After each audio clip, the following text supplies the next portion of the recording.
പണ്ട് ജാക്ക് എന്നൊരു മിടുക്കൻ കുട്ടിയുണ്ടായിരുന്നു. അമ്മയോടൊപ്പം ഒരു കൊച്ചു കുടിലാണ് അവൻ താമസിച്ചിരുന്നത്. ജാക്കും ജാക്കിന്റെ അമ്മയും സാധുക്കളായിരുന്നു. ഒരു പശുവാണ് അവർക്ക് ആകെ കൂടെ ഉണ്ടായിരുന്ന സ്വത്ത്. ഒരു ദിവസം രാവിലെ ജാക്കിന്റെ അമ്മ അവനോട് പറഞ്ഞു, ജാക്ക്, നീ ഈ പശുവിനെ ചന്തയിലേക്ക് കൊണ്ടുപോയി വിറ്റിട്ട് വരൂ. നല്ല ഭക്ഷണം വാങ്ങാം. ശരി അമ്മേ.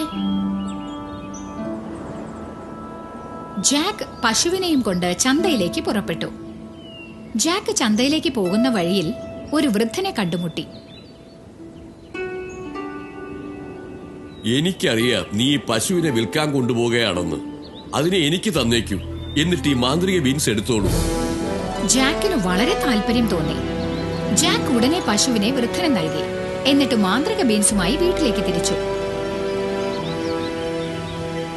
ജാക്ക് ആ മാന്ത്രിക ബീൻസ് അമ്മയ്ക്ക് കാണിച്ചു കൊടുത്തു. അമ്മേ, ഞാൻ എന്താ കൊണ്ടുവന്നിരിക്കുന്നത് നോക്കിയേ. വെറും 5 ബീൻസിന് വേണ്ടി അത്രയും വലിയൊരു പശുവിനെ നീ എന്തിനു കൊടുത്തു? ഇനി നമ്മൾ എങ്ങനെ ജീവിക്കും?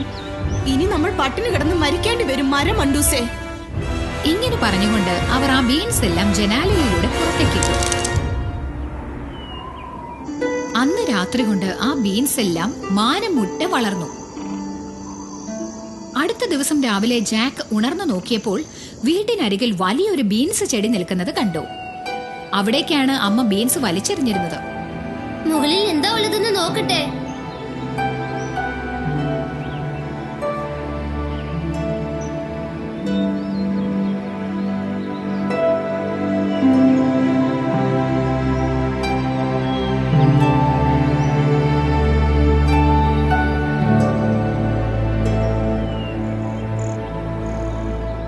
മേഘങ്ങൾക്ക് മുകളിൽ അത്ഭുതകരമായ ഒരു കൊട്ടാരമുണ്ടായിരുന്നു. ബീൻസ് ചെടി ജാക്കിനെ നേരെ ആ കൊട്ടാരത്തിന്റെ വാതിൽക്കൽ എത്തിച്ചു. ആകാംക്ഷാഭരിതനായി ജാക്ക് അങ്ങോട്ട് നടന്നു ചെന്നു.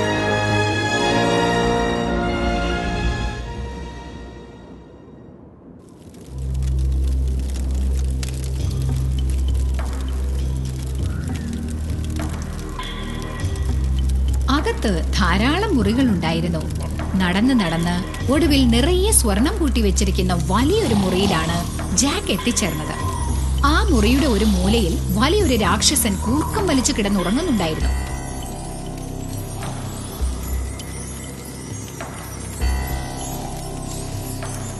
ജാക്ക് കഴിയുന്നത്ര സ്വർണ്ണ നാണയങ്ങളും പെറുക്കിയെടുത്തുകൊണ്ട് വാതിലിനടുത്തേക്ക് ഓടി.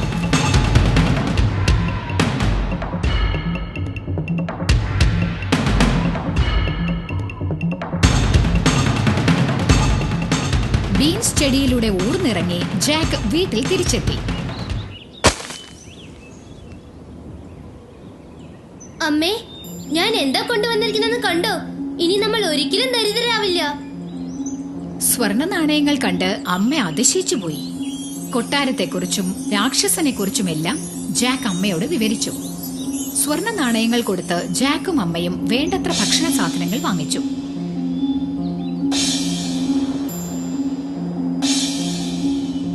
അങ്ങനെ ഒരു ദിവസം ആ പണമെല്ലാം തീർന്നുപോയി. വീണ്ടും ബീൻസ് ചെടിയിലൂടെ കയറിപ്പോകാൻ ജാക്ക് തീരുമാനിച്ചു.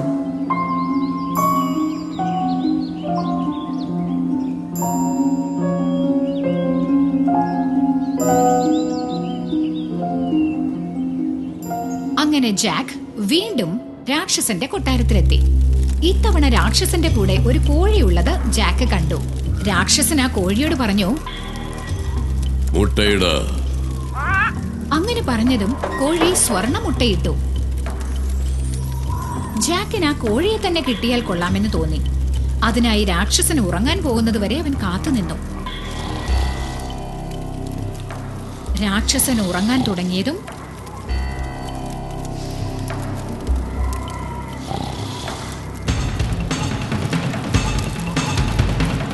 ജാക്ക് കോഴിയെ വാരിയെടുത്തു. കോഴി ഉറക്ക ശബ്ദമുണ്ടാക്കാൻ തുടങ്ങി. ബീൻസ് ചെടിയിലൂടെ വീട്ടിലേക്ക് ഊർന്നിറങ്ങിയ ജാക്കിന്റെ തൊട്ടുപുറകെ രാക്ഷസന്റെ ഇടി വെട്ടുന്ന പോലത്തെ കാലടി ശബ്ദം കേൾക്കാനുണ്ടായിരുന്നു. നിൽക്കവിടെ കള്ളൻ! നിനക്കെന്ത് ധൈര്യമുണ്ടെങ്കിൽ എന്റെ വിലപിടിച്ച കോഴിയെ മോഷ്ടിക്കാൻ വരും? ജാക്ക് കഴിയാവുന്നത്ര വേഗത്തിൽ ചെടിയിലൂടെ ഊർന്നിറങ്ങി. രാക്ഷസനും പിന്തുടർന്നു. ഒടുവിൽ തറയിലെത്തിയതും കഴിയാവുന്നത്ര ശക്തിയിൽ ആ ബീൻസ് ചെടി വെട്ടിമുറിക്കാൻ തുടങ്ങി. മരം പോലെ വളർന്ന ചെടി വെട്ടിയപ്പോൾ രാക്ഷസൻ താഴെ വീണ് മരിച്ചു. ജാക്ക് ആ കോഴിയെ അമ്മയുടെ അടുത്ത് എത്തിച്ചു. അമ്മേ, ഇത് സ്വർണ്ണമുട്ടയിടുന്ന കോഴിയാണ്.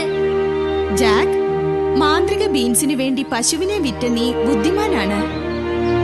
അന്നു മുതൽ ജാക്കും അമ്മയും കുറെ കാലം സന്തോഷത്തോടെ ജീവിച്ചു.